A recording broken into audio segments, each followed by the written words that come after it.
तो जो हम लोगों ने पिछले लेक्चर में पढ़ा था about the carbon atoms and it's type, तो हमने बताया था कि जो कार्बन एटम्स होते थे उन्हें कितने टाइप्स में डिवाइड किया गया था। उन्हें 4 टाइप्स में, कितने में 4 टाइप्स में डिवाइड किया गया था। पहला आपका था प्राइमरी, दूसरा आपका था सेकेंडरी, तीसरा आपका था टर्सरी और चौथा आपका था क्वार्टरनरी कार्बन एटम। तो देखिए इन सबके बाद जो हमारा टॉपिक हुआ कौन सा है, आज हम पढ़ेंगे आइसो और नियो के बारे में। आइसो कार्बन क्या होता है, कार्बन एटम, और आपका नियो कार्बन एटम क्या होता है। तो देखिए आइसो और नियो कार्बन एटम के बारे में हम लोग पढ़ेंगे। तो देखिए आप अगर बात की जाती है तो आप यहां से आपके आइसो और नियो कार्बन एटम के बारे में, तो देखिए आइसो का मतलब होता है कि टर्सरी कार्बन एटम। कौन सा, टर्सरी कार्बन एटम। और बताया कि जो आपके टर्सरी कार्बन एटम होंगे उतने कितने से 3 डिग्री से डिनोट किया जाता है। कितने से डिनोट किया जाता है, 3 डिग्री से डिनोट किया जाता है। तो देखिए यहां से अगर बात की जाती है तो आपके जो टर्सरी कार्बन एटम होते हैं उन्हें कौन सा कार्बन एटम कहेंगे, हम लोग आइसो कार्बन एटम कहेंगे। तो कह सकते हैं कि ऐसा कार्बन एटम जिस जो आपका कितने कार्बन एटम से, 3 कार्बन एटम से अटैच होता है उसे कौन सा हम आइसो कार्बन एटम कहते हैं। और नियो का मतलब होता है आपका क्वार्टरनरी कार्बन एटम। कौन सा, क्वार्टरनरी कार्बन एटम। और क्वार्टरनरी कार्बन एटम को हम कितने से 4 डिग्री से डिनोट करते हैं। कितने से 4 डिग्री से डिनोट करते हैं। तो देखिए यहां से अगर बात की जाती है तो आपका आइसो किस तरीके का स्ट्रक्चर होगा, इसको किस तरीके से लिखते हैं। तो देखिए यहां से अगर बात की जाती है तो आप बनाए structure CH3 single bond CH, single bond C, single bond आपका CH3, सिंगल बॉन्ड आपने CH3, सिंगल बॉन्ड आपने H बनाया, बनाए थे। ये आपने कोई स्ट्रक्चर बनाई। अब बताइए जो आपने स्ट्रक्चर बनाई है ये आपके प्राइमरी कार्बन है, इसमें कितने सेकेंडरी और कितने टर्सरी कार्बन है। तो देखिए अगर बात की जाती है तो ये आपका कौन सा कार्बन है, ये आपका प्राइमरी है। ये भी आपका कौन सा है, बी प्राइमरी है। और ये भी आपका प्राइमरी है। कौन सा है, प्राइमरी है। और इसमें आपका ये कौन सा पाया जा रहा है, टर्सरी कार्बन एटम पाया जा रहा है। ठीक, कह सकते हैं कि ऐसा कार्बन जो आपका आइसो होगा, ऐसा कार्बन जिसके तीनों तरफ है, जो उसकी 3 वैलेंसी हो मेथिल से अटैच हो। किससे अटैच हो, मेथिल से अटैच हो। जबकि उसकी 1/4 जो वैलेंसी बची हो किससे अटैच हो, आपकी हाइड्रोजन से अटैच होती है। उसे कौन सा हम कहते हैं, आइसो कार्बन एटम कहते हैं। तो देखिए इसके नाम की अगर बात करते हैं इसका नाम क्या होगा।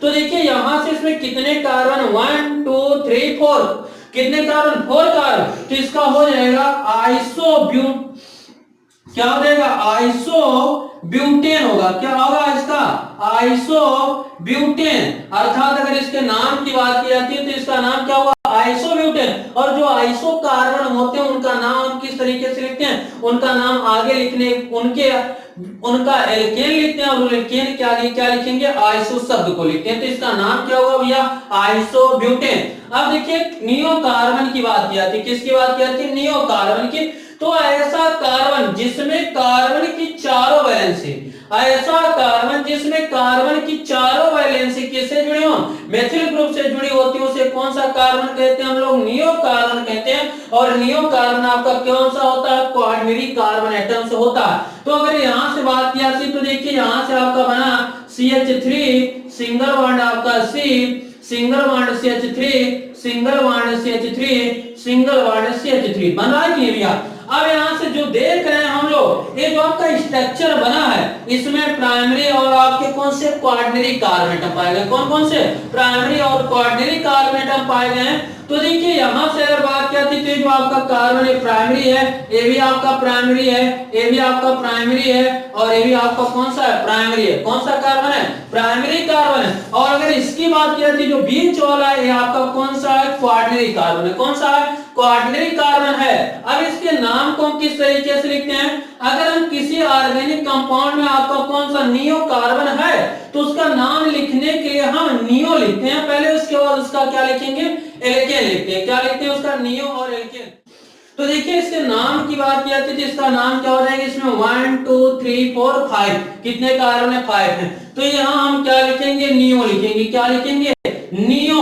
और 5 कार्बन का एल्केन क्या होता है, यहाँ से पेंटेन होगा। क्या होगा, पेंटेन होगा। तो देखिए इसका नाम क्या हो गया, नियो पेंटेन हो गया। बात क्लियर हुई। तो कह सकते हैं कि आइसो कार्बन क्या होते हैं और आपके नियो कार्बन क्या होते हैं। तो ऐसा कार्बन जिसमें कार्बन की 3 जो वैलेंसी हैं, 3 वैलेंसी हो किससे जुड़ी होती हैं आपकी, यहां से वो आपके मेथिल ग्रुप से अटैच हो, बाकी आपकी एक वैलेंसी किससे अटैच हो, आपके हाइड्रोजन से अटैच हो, तो उसे हम कौन सा कार्बन कहेंगे, उसे हम आइसो कहते हैं। उनका नाम लिखने के लिए हम आइसो लिखेंगे, उसके बाद हम उनका रिलेटिव एल्केन लिख देते हैं जितने उसमें कार्बन प्रेजेंस होते हैं। जैसे इसकी बात की जाती है, इसका नाम क्या हो गया, आइसोब्यूटेन हो गया। क्या हो गया, आइसोब्यूटेन। अब यहां से बात की जाती है तो नियो ऐसा कार्बन जिसमें कार्बन की चारों वैलेंसी जो किससे, एल्किल ग्रुप से अर्थात मेथिल से अटैच होती है, तो उसे कौन सा हम नियो कार्बन कहते हैं, अर्थात यह आपका क्वाड्री कार्बन होना चाहिए। कौन सा, क्वाड्री। तो देखिए इसका नाम क्या होगा, इसका नाम होगा नियो पेंटेन। क्या नाम होगा, नियो पेंटेन। अब इसके बाद जो आपका अगला टॉपिक हो वो है tetra valency of carbon atom, carbon atom की चतुस्संयोजकता। तो देखिए यहां से बात की जाती है तो आपका क्या होगा, tetra valency of carbon atom. कौन सा टॉपिक आपका, tetra valency of carbon atom. Hindi क्या होगी, कार्बन की चतुर्थ संयोजकता।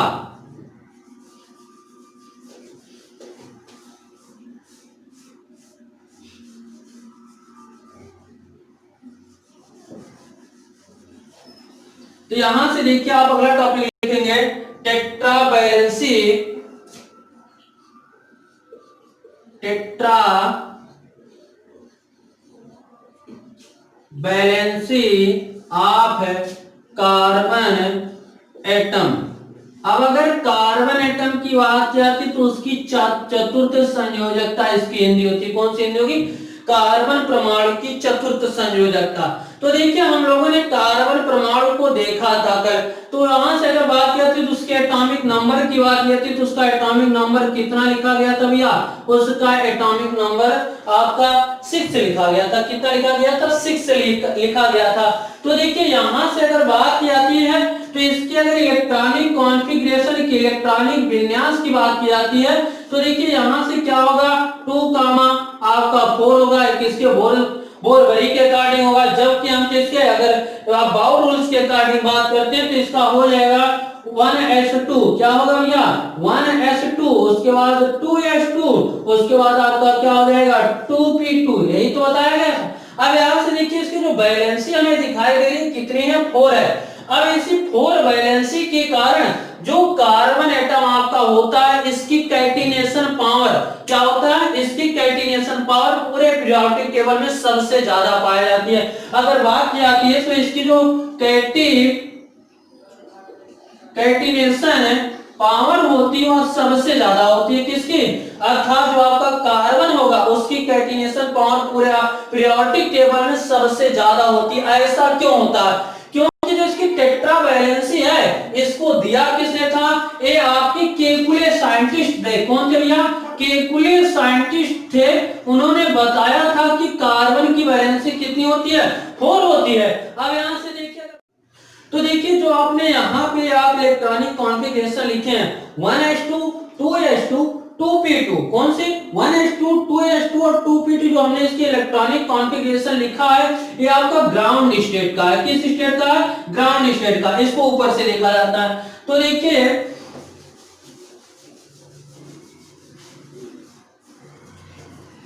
यहां से अगर बात की जाती है तो आपका जो कार्बन है उसका एटॉमिक नंबर कितना होता है, 6 होता है। तो electronic configuration 1s2 2s2 2p कितना हो जाएगा 2। अब यहां से अगर बात की जाती है हम s ऑर्बिटल का स्ट्रक्चर देखते हैं और किसके p ऑर्बिटल की स्ट्रक्चर की बात की जाती है। तो देखिए अगर s ऑर्बिटल की 1s की बात 1s की ऑर्बिटल की बात की जाती है तो s ऑर्बिटल में आपके कितने अब होते हैं, यहां से 2 इलेक्ट्रॉन्स आपका फिलअप किया जाएगा। एक आपका क्लॉकवाइज जो ऑर्बिटल्स में भरा जाता है इलेक्ट्रॉन्स को, एक क्लॉकवाइज होगा दूसरा आपका एंटी क्लॉकवाइज होगा। अगर क्लॉकवाइज की बात की जाती है तो उसका हेड किस तरफ होगा, ऊपर की तरफ होगा। जो आपका क्लॉकवाइज होगा उसका हेड किस तरफ होगा, ऊपर की तरफ होगा, इस तरीके से क्लॉकवाइज है। जबकि अगर एंटी क्लॉकवाइज की बात की जाती है तो देखिए आपका एंटी क्लॉकवाइज का हेड इस तरीके से होगा, किस तरीके से, इस तरीके से एंटी क्लॉकवाइज। और जो आपने स्ट्रक्चर बनाई है एक इसकी 1s2 की है। अब आगे बात की जाती है 2s2 की, किसकी बात की जाती है, 2s2 की। तो देखिए यहां से जो आपका 2s2 का स्ट्रक्चर बनेगा कुछ इसी तरीके से बनेगा। ये आपका एक ऑर्बिटल हो गया और इसमें दो आपके क्या होंगे, इलेक्ट्रॉन को फिलअप किया जाएगा। एक आपका क्लॉकवाइज होगा, दूसरा आपका कौन सा होगा, एंटी क्लॉकवाइज। तो देखिए एक आपने क्लॉकवाइज बनाया और दूसरे को किस तरीके से बनाया आपने, एंटी क्लॉकवाइज बनाया। अब देखिए तीसरा जो आपका आता है वो आपका कौन सा आता है, 2p2 आता है। कौन सा आपका आता है, 2p2। तो p ऑर्बिटल्स की बात की जाती है तो उसमें कितने सबसेल्स होते थे, उसमें तो आपके 3 होंगे।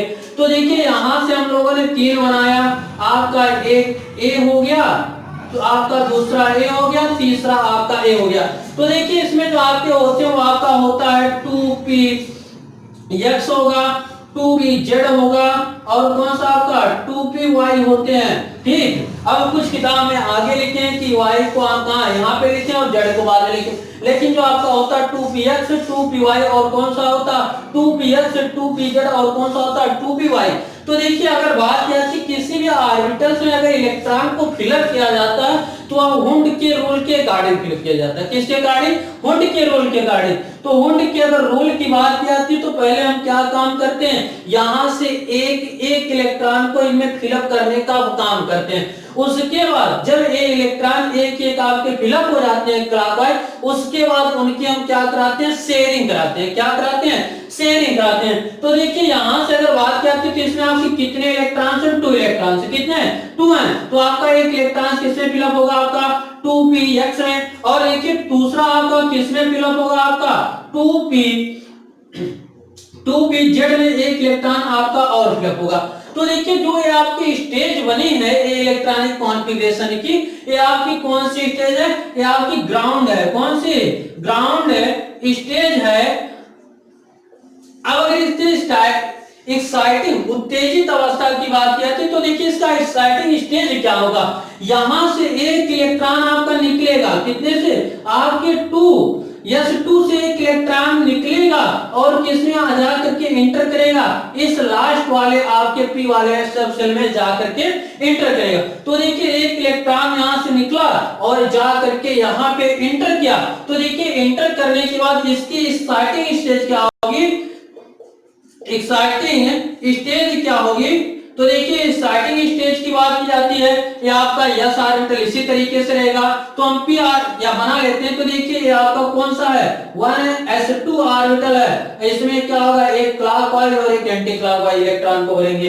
अब 2s2 की बात की जाती है तो 2s से कितने इलेक्ट्रॉन यहां से मूव किए हैं, आपका एक इलेक्ट्रॉन मूव किया। तो इसमें कितना इलेक्ट्रॉन बचा, आपका 1 इलेक्ट्रॉन। तो आपका 2s2 हो गया। अब यहां से अगर बात की जाती है p ऑर्बिटल की तो देखिए p ऑर्बिटल्स में आपके यहां से आपका a बना, तो देखिए आपका ये आपका कौन सा है, 2px है, 2py है और आपका कौन सा है, 2pz है। तो देखिए इसमें कितने इलेक्ट्रॉन को फिलअप किया गया, एक इलेक्ट्रॉन यहाँ पे हो गया, एक इलेक्ट्रॉन यहाँ पे हो गया, एक इलेक्ट्रॉन यहाँ पे हो गया।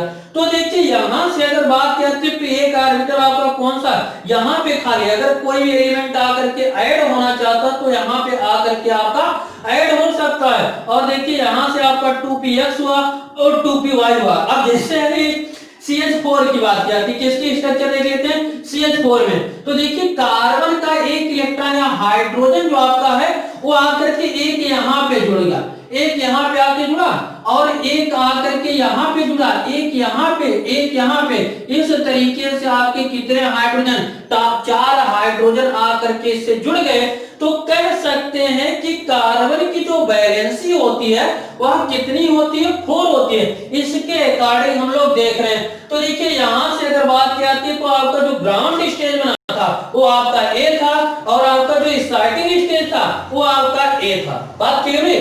तो कह सकते हैं कि कार्बन जो होता है उसकी वैलेंसी कितनी होती है, 4 होती है। कितनी होती है भैया? 4 होती है। अब यहाँ से देखिए जो इसकी कैटिनेशन पावर होती है, मतलब बॉन्ड बनाने की प्रोसेस होती है, पूरे पीरियोडिक टेबल में सबसे ज्यादा होती है। क्या होती है? पूरे पीरियोडिक टेबल में सबसे ज्यादा होती है। पहला आपका क्या हो जाएगा, यहां से अगर बात की जाती है तो वह 4 तरीके के बॉन्ड का फॉर्मेशन करता है। कितने तरीके के? 4 तरीके के बॉन्ड का फॉर्मेशन करता है।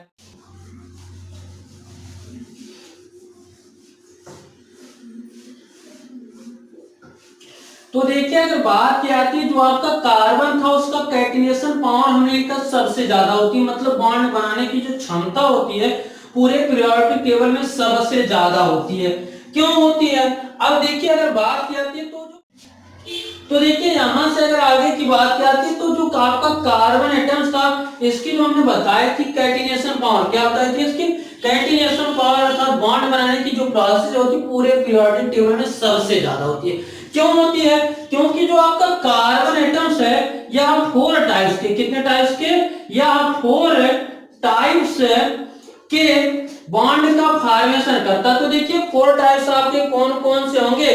पहला आपका होगा, या आपके पहला जो होगा यह 4 सिंगल बॉन्ड का फॉर्मेशन करता है। किसका? 4 सिंगल बॉन्ड का फॉर्मेशन करेगा। अब अगर सेकंड की बात की जाती तो सेकंड आपका जो होगा यह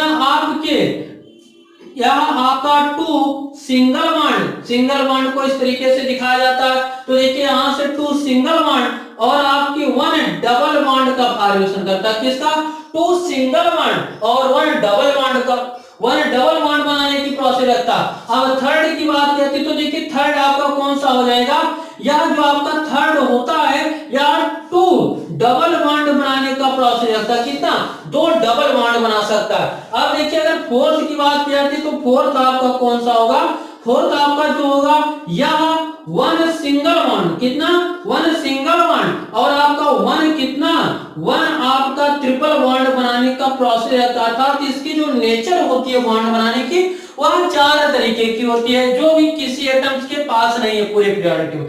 तो देखिए अगर बात की जाती तो आपका जो कार्बन था वह कितने तरीके के 4 सिंगल बॉन्ड बना सकता था, और अगला आपका कौन सा हुआ? 2 सिंगल बॉन्ड और 1 डबल बॉन्ड बना सकता है। कितना? 2 सिंगल बॉन्ड और 1 आपका डबल बॉन्ड बना सकता है। अब थर्ड जो आपका 2 डबल बॉन्ड बना सकता है, और फोर्थ आपका जो है वह कितना? 1 सिंगल और 1 ट्रिपल बॉन्ड बना सकता है। कितना? 1 सिंगल और 1 ट्रिपल बॉन्ड बना सकता है। अब आइए अगर बात करते हैं पहले में आप किस तरीके से 4 सिंगल बॉन्ड बनाता, तो यहां से अगर बात की जाती है तो स्ट्रक्चर हम लोग देखते हैं CH4 का। किसका? CH4 का। तो यहां से जो कार्बन है इससे चारों हाइड्रोजन जो जुड़े हुए हैं वो किसके द्वारा? सिंगल बॉन्ड के द्वारा ही जुड़े हैं। तो देखिए यहां से अगर इसके बात की जाती है स्ट्रक्चर की, तो यहां से C हो जाएगा, सिंगल बॉन्ड H हो जाएगा, सिंगल बॉन्ड H और सिंगल बॉन्ड आपका H। तो देख रहे हैं इसमें कार्बन कितने तरीके के सिंगल बॉन्ड का फॉर्मेशन कर रहा है? 4 सिंगल बॉन्ड का। कितना? 4 सिंगल बॉन्ड का फॉर्मेशन कर रहा है। अब अगला जो आपका दूसरा टाइप से 2 सिंगल और 1 डबल बॉन्ड। कितना? 2 सिंगल और 1 डबल, अर्थात एक आपका 1 डबल बॉन्ड बनाएगा और 2 कितने? सिंगल बॉन्ड्स का। तो इसके एग्जांपल देखते हैं। तो यहां से अगर बात की जाती है आपका एग्जांपल ले लेते हैं। तो देखिए यहां से C2H4 एथीन में, यह आपका क्या था? मेथेन था। क्या था आपका? मेथेन था। और यहां से अगर बात किया एथीन में, तो देखिए एथीन की बात की जाती है तो इसमें आपको दिखाएंगे कि किस तरीके से कार्बन 1 डबल बॉन्ड बनाता है और 2 सिंगल बॉन्ड बनाता है। कितना? 1 डबल बॉन्ड और 2 सिंगल बॉन्ड किस तरीके से बनाता है। तो देखिए यहां से C डबल बॉन्ड आपका C हो गया, सिंगल बॉन्ड आपका H हो गया, single bond H, single bond आपका H, यहां से देख रहे हैं सिंगल बॉन्ड H। तो देख रहे हैं ये जो आपका पहला कार्बन है, कौन सा है? पहला कार्बन या दूसरे कार्बन किसी देख लेते हैं, आपका पहला और दूसरा। तो देखिए यहां से जो पहला कार्बन है कितने डबल बॉन्ड का बना रहा है? 1 डबल बॉन्ड बना रहा है। कितना डबल बॉन्ड बना रहा है भैया? यहाँ पे 1 डबल बॉन्ड, और यहाँ पे कितने सिंगल बॉन्ड बना रहा है? 2 सिंगल बॉन्ड का फॉर्मेशन कर रहा है। अब देखिए अगला जो आपका तीसरा टाइप है वो आपका कौन सा? यहाँ से 2 डबल बॉन्ड का फॉर्मेशन कर लेता है। इसका एग्जांपल देखते हैं। तो इसका एग्जांपल होगा, यहाँ से बात की जाती है CO2 में। किसमें? CO2 में। तो देखिए यहां से आपका हो जाएगा, तो इसका स्ट्रक्चर बनेगा C double bond O double bond O। तो यहां से हम लोग देख रहे हैं जो CO2 है उसमें जो आपका पायरेशन कर रहा है, कितने का, 2 डबल बॉन्ड का। अब अगला आपका चौथा टाइप से किया अगला जो आपका है चौथा टाइप वो आपका ये किया एक सिंगल बॉन्ड और एक ट्रिपल बॉन्ड का पायरेशन करता। आइए हम इसके एग्जांपल की बात करते हैं, तो इसका एग्जांपल हम लोग यहां देख लेते हैं। तो देखिए यहां से अगर C2H2 में देखा जाए, एथाइन में, इसका नाम क्या होगा, एथाइन, क्या होगा, एथाइन में अगर देखते हैं तो यहां से आप इसके स्ट्रक्चर की बात की जाती है। तो देखिए इसका स्ट्रक्चर यही होगा, यहां से C ट्रिपल बॉन्ड आपका C, सिंगल बॉन्ड यहां से आपका हो जाएगा H, और यहां से भी आपका सिंगल बॉन्ड क्या हो जाएगा H। तो देख रहे हैं यहां से इस स्ट्रक्चर में आप कार्बन कितना, एक ट्रिपल बॉन्ड और एक सिंगल बॉन्ड का फॉर्मेशन कर रहा है। तो इस तरीके से हम लोग कह सकते हैं कि जो कार्बन होता है वह कितने तरीके के बॉन्ड बनाने का प्रोसेस रखता है, वह 4 तरीके के बॉन्ड बनाने का प्रोसेस रखता है। पहला आपका या तो 4 सिंगल बॉन्ड का बनाएगा, ये दूसरा आपका या तो एक डबल या तो सिंगल, तीसरा 2 डबल बॉन्ड बनाने सकता है, और चौथा आपका जो है एक सिंगल और एक ट्रिपल बॉन्ड बना सकता है। इतने ज्यादा टाइप्स जो होते हैं बॉन्ड बनाने के पूरे भी पीरियोडिक टेबल में किसी के पास नहीं पाए जाते हैं, केवल कार्बन के पास पाया जाता है। अभी क्यों पाए जाते हैं, क्योंकि इसकी स्टार्टिंग स्टेज अलग तरीके से होती है, तो जिसके कारण इसकी कैटिनेशन पावर जो होती है, बॉन्ड बनाने की जो क्षमता होती है वह बहुत ज्यादा होती है। तो देखिए ये आपका था कि कार्बन की कैटिनेशन पावर क्यों ज्यादा होती है। अब आज के लिए बस इतना ही। अगले लेक्चर में हम पढ़ेंगे कि स्ट्रक्चर ऑफ कार्बन, कार्बन की संरचना क्या होती है। धन्यवाद।